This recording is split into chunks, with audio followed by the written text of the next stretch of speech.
Welcome to the Nevis newscast for Friday, July 16th, 2021. I am Bronte Swanston Hendrickson. The Department of Agriculture has invested more than $150,000 in the production of fruits on 35 acres of land at the Indian Castle Estate. That is according to Minister of Agriculture, the Honorable Alexis Jeffers, who says some 3,000 fruit trees have already been planted. We have planted 400 guava trees, 300 sugar apple trees, 1,310 coconut trees. We have also planted just about 7.4 acres of passion fruits and dragon fruit trees, 135 gooseberry trees, 55 sea grape trees, that is to provide some buffer as well, 165 pomegranate trees, 1.75 acres of banana trees, 230 avocado trees, 190 soursop, half acre of sorrel, about 1/10 of an acre of arrowroot, 60 mango trees, and these are the Amrapali mango trees on 1 acre of land, about 130 citrus trees of varied types, and about 1 acre of cassava. Now, this is just to date, Mr. President. We continue to plant, and we'll plant more as we go along. This is the first time the Department of Agriculture has undertaken this level of production in one area, says Minister Jeffers. Mr. President, when we are done with that area, it would be one of those showpieces that will continue to produce. The type of crops that we have chosen here will be producing for years to come. As a matter of fact, we started a project here at Cadesbear, which we consider to be a leisure farm whereby locals and tourists can enter that particular compound and tour the area, and you can pick some fruits and go home, have a smoothie or whatever the case might be at Cadesbear. But we want to duplicate that at Indian Castle. Minister of Agriculture, the Honorable Alexis Jeffers, at the July 13th sitting of the Nevis Island Assembly. Meantime, the Ministry of Agriculture on Friday, July 16th, reported that its Indian Castle estate was vandalized. Supervisor of the estate, Marvin Lewis, told us what the workers discovered on Friday morning. So when we came to work this morning about 5 minutes to 7 o'clock, we did our usual walk around the estate, make sure that the monkeys didn't jump the fence and the electrical fence is not damaged, make sure everything is in check, and then we proceed to the building. And when we proceed to the building, everything was looking good, like we normally left it.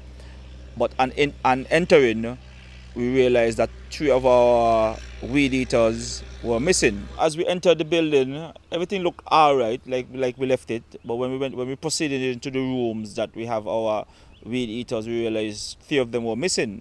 So, like normal, we would actually call the boss for the estate, which is Mr. Ronald King Banky. And then we in turn call the Gingerland police station, call the ministry and tell the ministry that there was some vandalism. So we are actually seeking the help of the general public to bring back these weed eaters. We don't want nobody persecuted, we just want back with machine, you know what I mean, because we have works to do. You understand me? So if anybody have any whereabouts of these machines, you could call the Ministry of Agriculture, or you could call me. Everybody got my number and just tell me, well, such and such got the weed eater, and they're willing to bring it back. Permanent Secretary in the Ministry of Agriculture, Huey Sargent, visited the estate on Friday.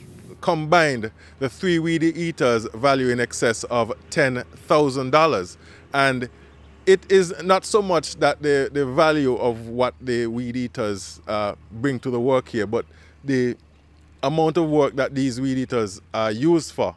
And they're needed to keep the area clean, keep the area nice and healthy, so that we can have good growth and good food security here on the island of Nevis. Once again, anyone knowing any information about this vandalism, please report to the Gingerland Police Station or the Ministry of Agriculture so we can do some remedial action. Permanent Secretary in the Ministry of Agriculture, Huey Sargent. A long-serving member of the Royal St. Christopher and Nevis Police Force received an official farewell on July 16th on the occasion of her retirement. A recognition and appreciation ceremony was held for Inspector Eureka Collins Percival on a Friday morning at the Charlestown Police Station. The ceremony was chaired by Inspector Alonso Carty, who noted that Inspector Collins Percival has been a member of the police force for more than 26 years. As a result of Inspector Percival's determination and zeal for solving crime, that the division was not just able to reduce reported crimes, but increase our detection rate, and most importantly, allay the fears of our citizens, residents, and visitors as it relates to safety and security. Inspector Percival discharged her duties without fear, favor, malice, or ill will. She treated even the worst among us with respect. She was firm but fair. She sought to educate and elevate rather than mislead and tear down. And she executed all of this with a beautiful smile.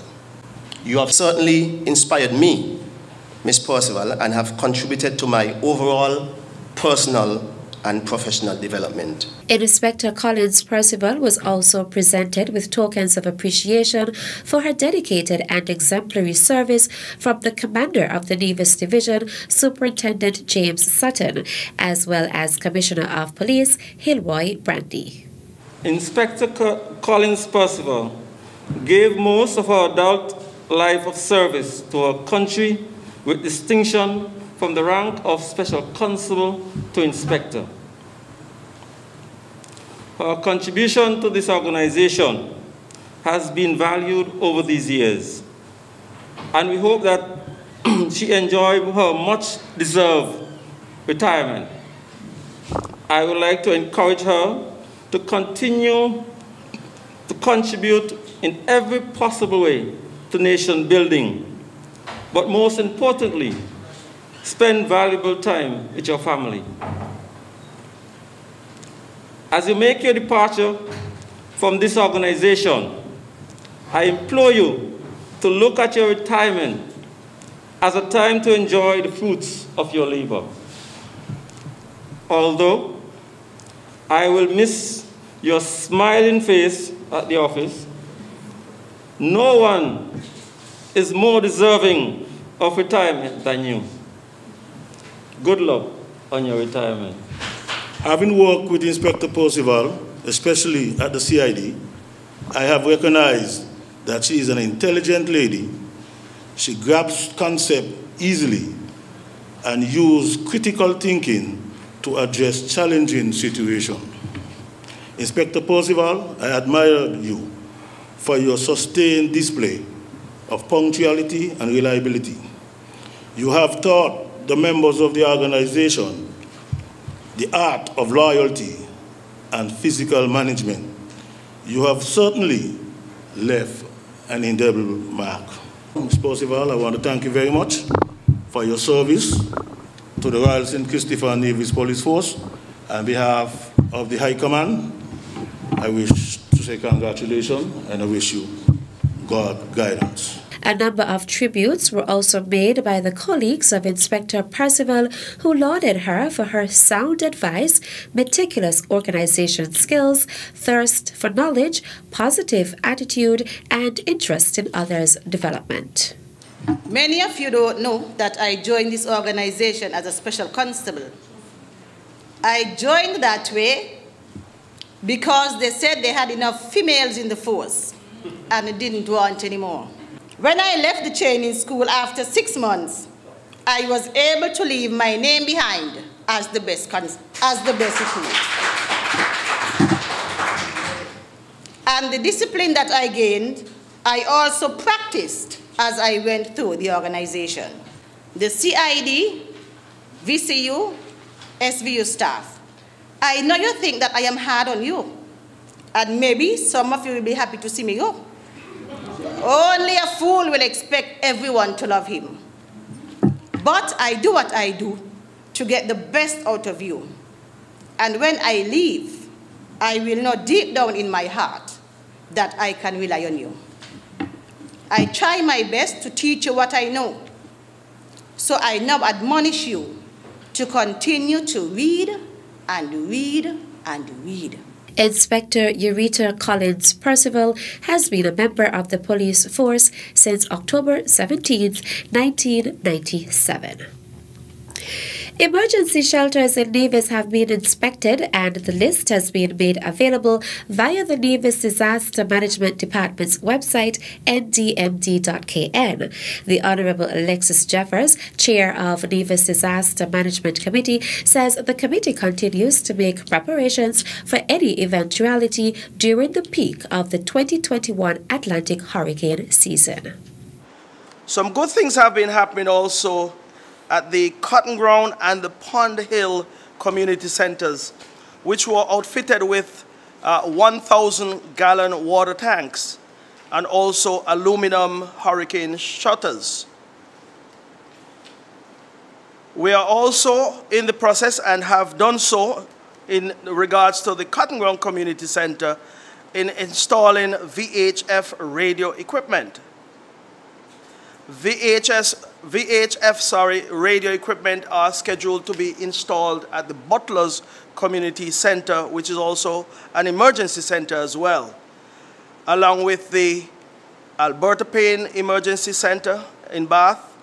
And this was all made available, or these equipment were all made available to us by the Japanese Embassy grassroots funding program. Shelter management as well, Mr. President, have seen some training being done. We also have training being done for our community emergency response team of volunteers, and those will be scheduled throughout the month of August as well, as we continue our preparation. In keeping with the preparatory efforts, a member of staff at the Public Works Department has received training in initial damage assessment. Last year and the year before, and even up to 2017, now back in 2017, we would have had some difficulties in assessing some of the damages that was done here on the island of Nevis, and we have committed to ensuring that moving forward, any incident that occurred, that we have the most accurate assessment being done so that we can benefit from any grants or relief programs that are available to us. Resources here on the island are always scarce, Mr. President, and any assistance in time of need will always be welcome. Minister Jeffers is also urging residents to make the necessary preparations to have their properties in a state of readiness. And that's it for this edition of the Nevis Newscast. On behalf of all of us here at the Department of Information, I am Bronte Swanston Hendrickson. Thank you for viewing.